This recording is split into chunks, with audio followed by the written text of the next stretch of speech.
You are listening to Fertility Talks hosted by CARRYWELL. CARRYWELL is a nonprofit carrying one another through seasons of infertility and loss by cultivating connections and granting financial assistance for medical treatments. Visit carrywell.org for more information. I am excited for our Fertility Talks today because creating extraordinary marriages is what our guests do each and every day. You may know them by their best-selling book, The 6 Pillars of Intimacy, or their #1 marriage podcast, One Extraordinary Marriage Show. They have also coached thousands of couples through difficult times. I am excited to have Tony and Alisa DiLorenzo with us today, and even more excited to host Tony and Alisa in person at CARRYWELL's first event series, Carried Through Marriage. This event will focus on their best-selling book, The 6 Pillars of Intimacy, where they have shared their struggles that almost broke their marriage and how these 6 pillars helped strengthen their relationship and created the extraordinary marriage they get to live out today. The event is on June 13th in Birmingham, Alabama, and open to anyone. I think we can all strengthen our marriage. So grab your spouse, friends, small group, or coworkers, and make this a night out you won't forget. To purchase tickets, go to carrywell.org. Today, I'm excited to introduce Tony and Alisa to the CARRYWELL community. We will talk marriage and the challenges we face after loss, how we cope for better or worse, how grief impacts our faith, and how we can take care of ourselves and our spouse. All right, Tony and Alisa, we're so excited to have you with us today and can't wait to jump into this conversation and just glean from the wisdom that you two have gained through your experiences. So let's get started with the foundational question of how did you get started down the road of one extraordinary marriage? Well, we got started because we were super dysfunctional at this thing called marriage. Yeah. I think there are a lot of ministries that grow out of, somebody's brokenness. And it was really the fact that we were really good roommates with a 2 and a 5-year-old that we were really good at co-parenting back before our kids are older. So that was back before co-parenting was even a term. And it was recognizing the fact that we were either going to get divorced or we were going to get radical to change our marriage. And we didn't want to get divorced, so radical was the only other option we had.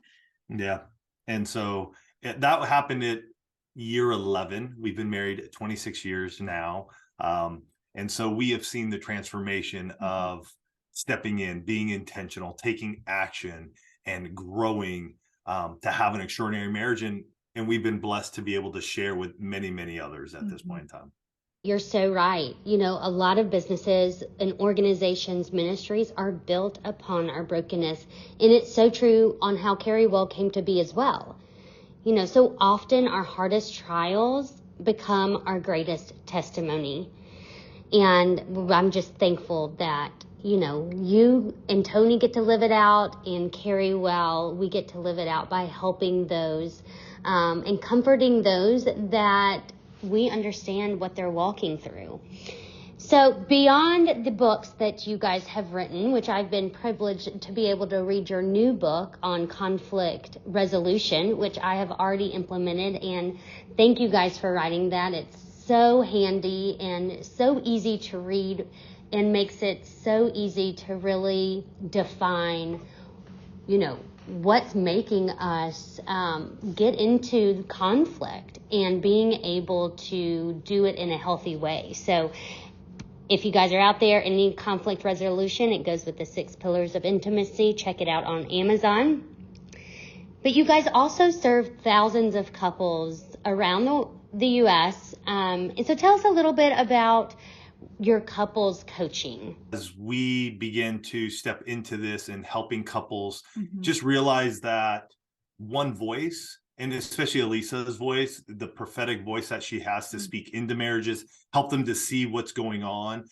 She has an innate ability to come up with these interesting analogies, even if she's never done the activity or anything, but of her clients, and then share with them like how they can take what they do in their everyday life and just sort of move like 90 degrees and apply that to their marriage, and then helps them take action and holds them accountable. I, on the other hand, support her in that endeavor, take phone calls, talk to folks, work with amazing organizations like yourself, taking those first emails or phone calls and doing that. And we are so thankful for the work you do, because our marriage is a relationship that can take the hardest hit, especially when we face trials, and especially when we have experienced a loss of a child, which you two have, and so many others in our community. So will you take a few minutes and just share your story of Andrew? Back in 2004, we were pregnant. It was our second pregnancy. And, first one, Alex, our now 20-year-old, had pretty much been a piece of cake. Yeah. Like, I found out I was pregnant with Alex. We kind of, sailed through 9 months, little morning sickness, nothing horrible, labor and delivery, fabulous. And then got pregnant again in 2004. And I went in for my 17-week checkup. That was one of the early, I can't remember what blood test they were doing, but they did a blood test. Came home, everything was fine. And that night, Tony had been out. My brother was visiting. Tony had been out. And I remember walking through our home, and I'm like, my water just broke. And I knew that because my water had broken with Alex. And so I'm like, all my kids, water breaks at home, no big deal. But this was at 17 weeks. And I knew that was a problem. And so call Tony. I'm like, you've got to come home right away. My brother stays with Alex. We go to the hospital, and they confirmed that my water had broken, but that, we found out that night that we were having a boy. So we've got this little boy who's still, smiling, waving to the camera, doing all these kinds of things. And that started 1 week of us having to, daily ultrasounds, make decisions, monitor my health, face hard questions, right? Because, the medical advice at that point in time was terminate your water's broken. We don't know why. Yes, it stopped. We don't know any complications, and we actually advise you to abort. And I had really strong opinions about that, to the point of we had named our son Andrew, and I said, as long as Andrew keeps waving and I'm good, we're not aborting this baby. We're gonna go as far as we can. And then a week later, so December 14th. And I want to just say, in that week's time, obviously we went to our church community, prayer, reaching out to doctors, going to multiple doctor visits, being able to just even stop into some doctor offices due to friends and whatnot, just trying to get second, third opinions. What are you thinking? And the opinions we got from other doctors were, hey, if you're feeling okay, there are some things that we can do to help you along to get you to I forget how many weeks viability. Yeah, they were trying. Yeah, I forget how many weeks out. Again, this is 2004 at this point in time, so I don't remember everything. And you're in a fog. For me as a husband, I was in a fog anyways in most of these meetings. I'm trying to process, but at the same time, I'm more than anything worried about my wife and my soon-to-be child.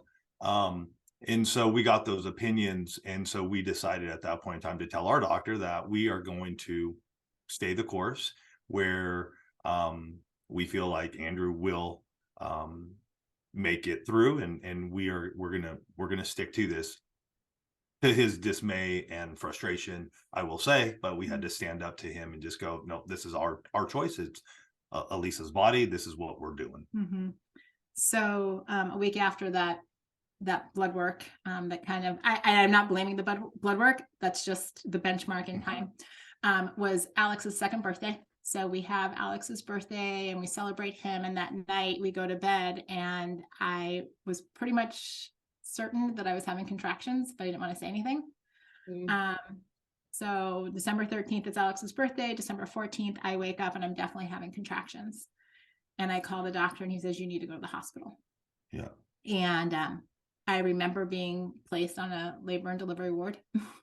And it was surreal, because you can hear the babies crying, and you know that at 18 weeks, your baby's never going to cry. Right. And they were pretty much convinced that I was in labor. And so there wasn't even a possibility of trying to stop labor or anything like that. And so we started to make some really tough decisions. I remember a nurse came in and said, do you want to hold your baby after your baby is born? And I still remember thinking, my baby, like, my baby's too little to be born. Like, this isn't what we're supposed to be doing today. And she looked at me, and there were two angels that we encountered in this whole story, and they were both nurses. So I have a huge heart for labor and delivery nurses. But this wonderful woman said, you know, my son and daughter-in-law went through this a couple months ago, and as hard as it will be, I really encourage you to hold your baby and get to know who your little boy was, because you're going to need that. And I'm thinking, what am I going to need it for? Like, I can't even wrap my head. Yeah. So, you know, I start to spike a fever. They're sure that, you know, infection could be setting in, and they're just like, we're definitely doing this today.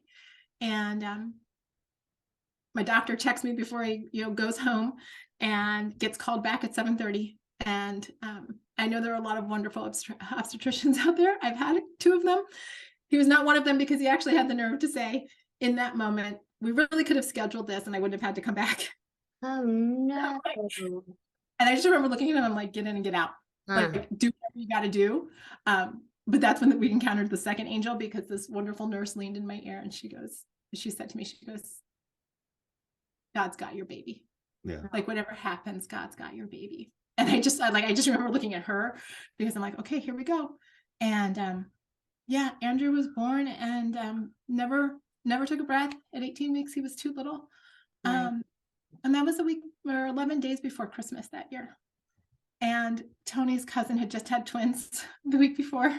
So there was all of this emotion. And her folks actually had come into town for Christmas. And we were going to surprise them, because they didn't know we were pregnant. So now instead of surprising them with like, hey, you're going to be grandparents again, now it's like, oh shoot, we're at the hospital, we're having to go through this. So it was a heck of a time, for sure. And I just have to say, I so appreciate what you all do at CARRYWELL, because when Tony and I were going through, like, I didn't know anyone that had ever lost a child. I didn't know that this happened, right? Which is, it sounds so crazy to even say those words out loud, but it was 19 years ago. People weren't talking about it. Right.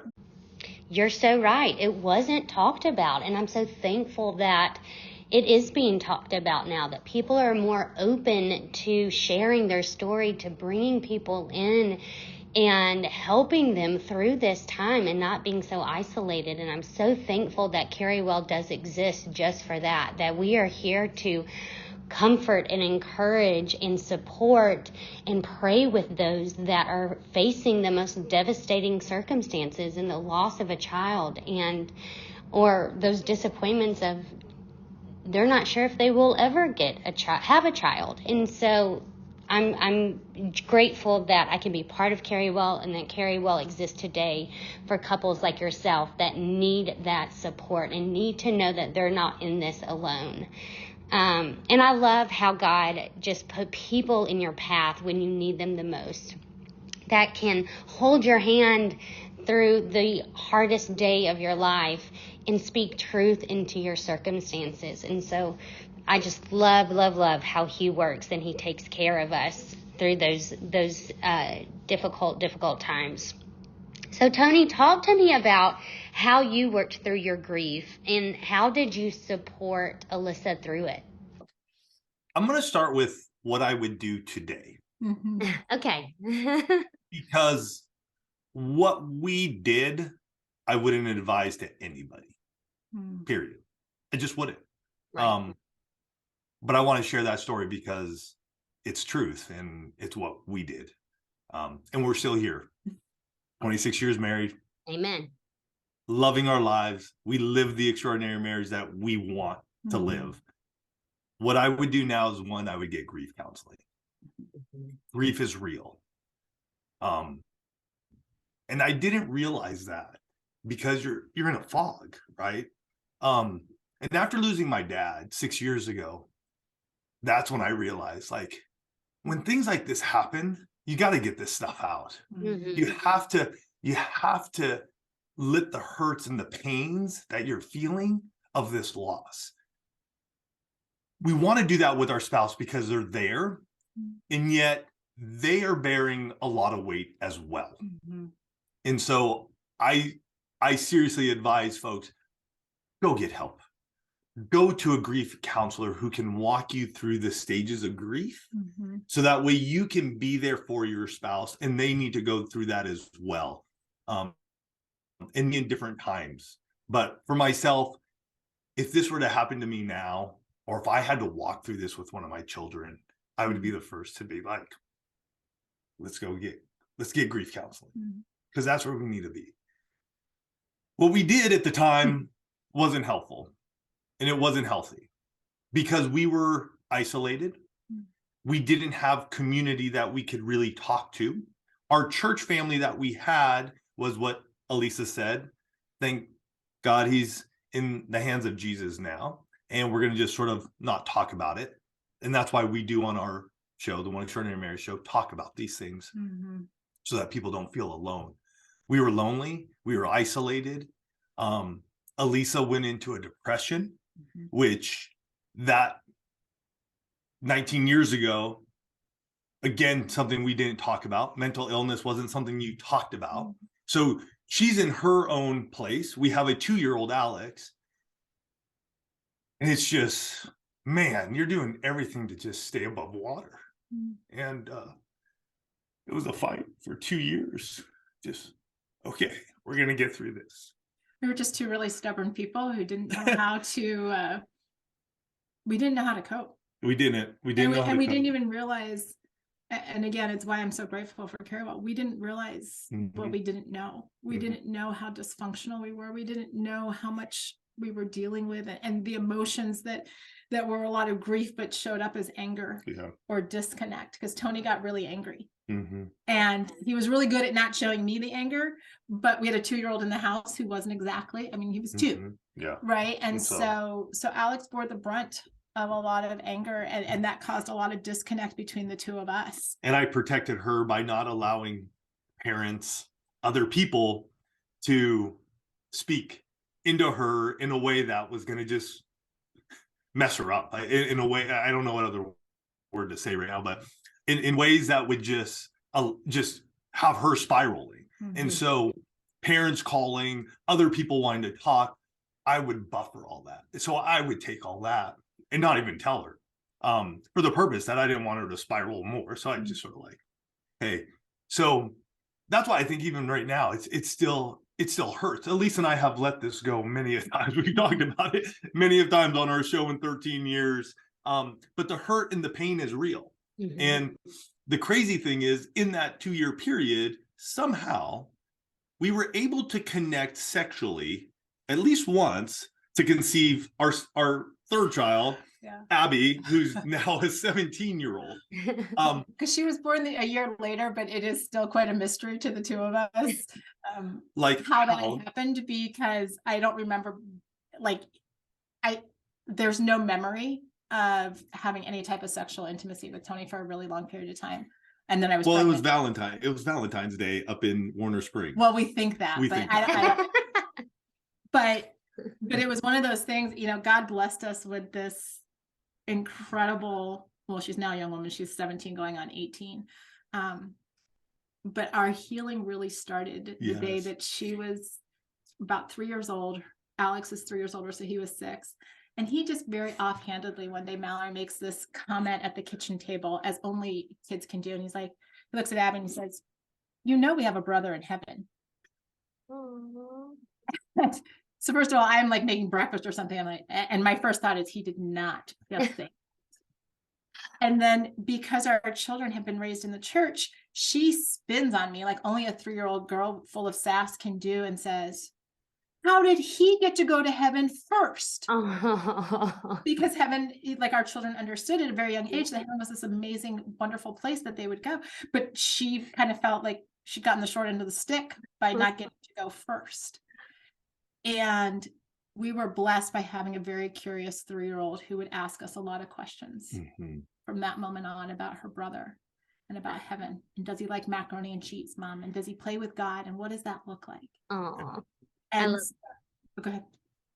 I know. I love that. I talked with someone in our community recently that had a stillborn around the same time.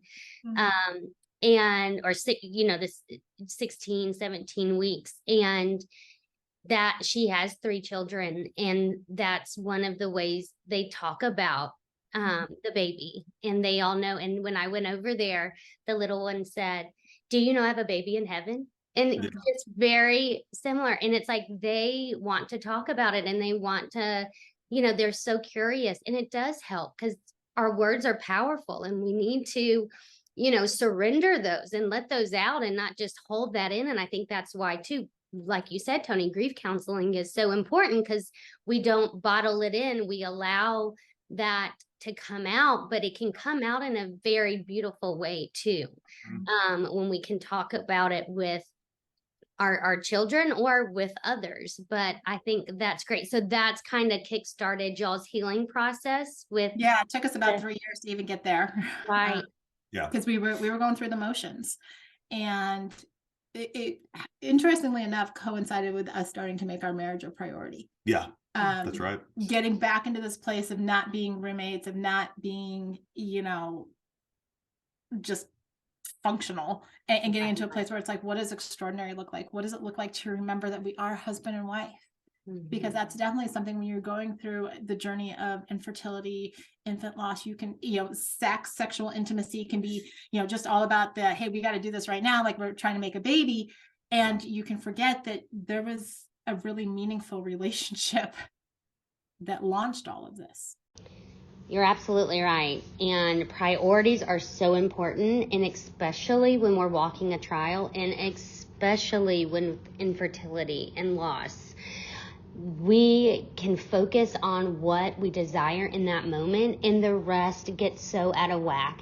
And we've got to reprioritize and make sure that we're seeking God above all else. And then it's our marriage, and that's where He calls us to focus. And, with the act of intimacy, when walking infertility and loss, it can feel very much like a chore, and we get very disconnected from our spouse, which is tough, so tough, and it takes a toll on our marriage. And just want to remind everybody that this is what we'll be talking about on June 13th at our event with Tony and Alisa here in Birmingham, which is how to strengthen our marriage through the 6 pillars of intimacy, which can be throughout our on the day-to-day, and also as we're walking trials. There is such amazing information in there. In their book, and what they will be speaking on. And I also want to mention that CARRYWELL believes so much in getting professional help, especially after a loss, whether that's pregnancy loss, the stillborn, which is late term, and of course child loss. We give financial grants to those who have experienced that and need that professional help to ease that financial burden, because that's one thing you don't need to worry about, and definitely don't make it a barrier to get the help that you need. So if that is you, if you are in that place, please find us at carrywell.org or on social media at CARRYWELL Community. Reach out to us and let us know, and we will make sure we get you the help that you need. So, Tony, talk to me a little bit about your faith walk. Having that initial, oh my goodness, my water just broke at 17 weeks. We were definitely that, the prayer started at that point in time of, God, I don't want this to be the outcome. Right. That it's going to be. We reached out to our church family. We had people praying for us. We had people praying for Andrew, and I know both of those nurses, and there was actually one more, the overnight nurse after I had delivered Andrew, angel number 3. I am convinced they all had wings under their, only one of them we actually knew. But the other 2 never seen before or since. We've been in the same community for 20 years. I'm pretty sure those were divine appointments. But I remember leaving the hospital that next day without our son. And I remember, I have this very distinct memory of going home that night, going into our closet, closing the door, because I could hear Alex crying because he couldn't find his blankie. I mean, he's 2, he can't find his blankie. He knows the whole house is upside down. He doesn't know why.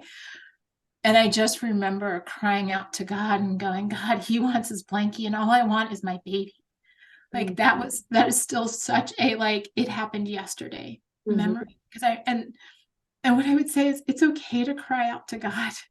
It's okay to tell him that this really stinks, because he knows, like, it's not God's will that any of our children should die. And I believe that 100%. But bad things happen to really good people, and babies do die, and people die at the wrong times, and all of those types of things. And so what I would encourage is, feel the emotion. It's real. It's so real. And again, your spouse, and this was something I remember a girlfriend telling us this about a year later, as she was going through her own stillbirth experience. Crazy. It was like 6 months later, and walking through this, but we were having these conversations about how husbands and wives grieve differently.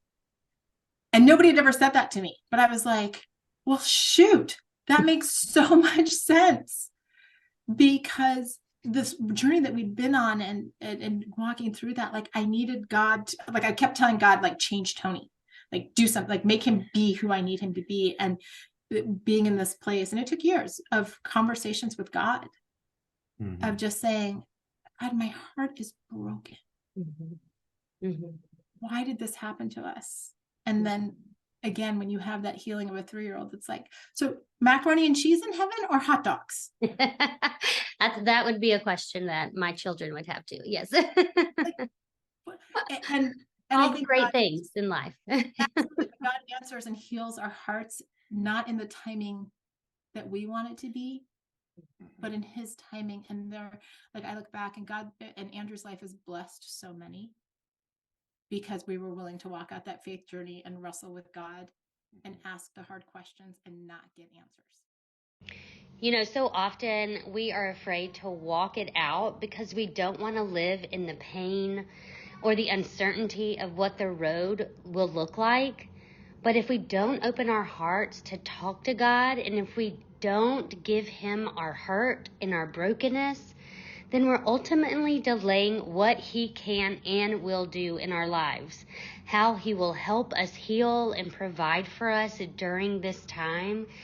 So it's one of those, it's not what you want to do, but it's what we need to do. We've got to walk through it and face it and talk through it. And, as we've seen, this can take a toll on our relationships, but it can also take a toll on our faith when we're not getting the answers that we desire or in the time in which we expect.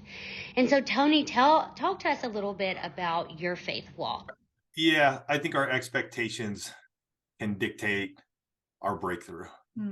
And what I'm saying is that our expectation is, God, take away this hurt, take away there's heal me physically, emotionally, and we want it to happen now. And that's our expectation. And I believe that our Heavenly Father can heal right now. Sometimes, though, I think our expectations supersede his glory. And so we're almost limiting God from doing the healing, because we're like, you need to do it this way. And if it's not done this way, then it wasn't done. And I just look back at ours, and it was a 7-year journey. My expectation was like, hey, God, it's done. Like, I get it. This is horrible. Heal me, heal her. Let's start moving forward. And yet it wasn't that way. We had to go through some tribulation and some trial. We had to go through different phases, and we had to walk those out together. And I do believe because of that, Alisa and I grew stronger together. Had it been done the way I wanted to, I don't think you would see us standing here today. And that may be good, that may be bad. I don't know what that would be, but I do believe that my expectation of what it would look like is vastly different than the outcome. And I do believe that the outcome is greater than what my expectation was. And so I think we need to set our expectations aside and walk through the journey, continue to cry out, continue to pray, continue to declare healing, Allow the Holy Spirit to move through you. Go, if there's an altar call for healing, go up. There's somebody who says at church, hey, raise your hand, we want to pray over you, raise your hand. Never stop going to receive that healing. But put aside your expectation, because God's working through you still. I love that. That was so good. Alisa, do you have something to say? Well, I just want to talk about God's timing for a quick second. Yeah, I would love it. Like Tony said, our journey was about 7-8 years, and this is how beautiful God's timing is. So on what would have been Andrew's 8th birthday, we were running a podcast. I'd gone for a walk that morning and came back and told Tony, we had totally planned to record a different episode, came back and I said, hey, we need to talk about what the journey has been like. That episode's actually entitled From Mourning to Joy. Yep. And we record that podcast, our journey through healing, this journey that we've been on.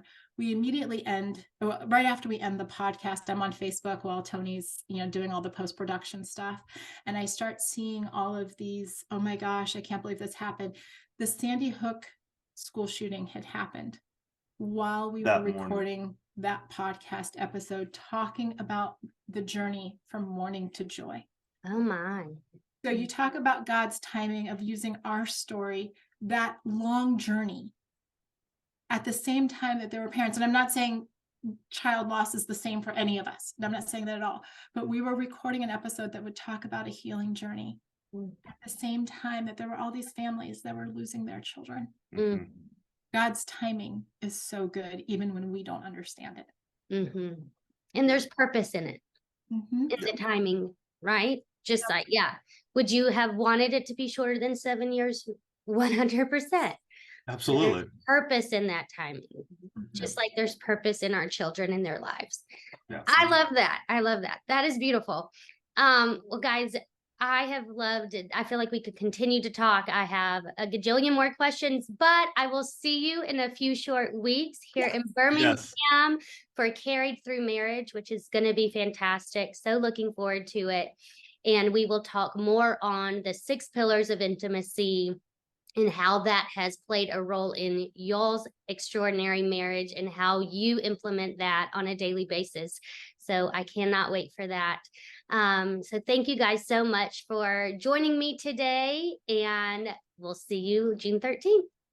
If you need a community that understands the journey you are walking, please contact us through our website at carrywell.org and follow us on social media at Carrywell Community. We are starting a new women's group on June 12th, so register today and get the support and encouragement you need. And don't forget to join us for Carrywell's event, Carried Through Marriage, featuring Tony and Alisa on June 13th. There is limited seating, so buy your tickets today.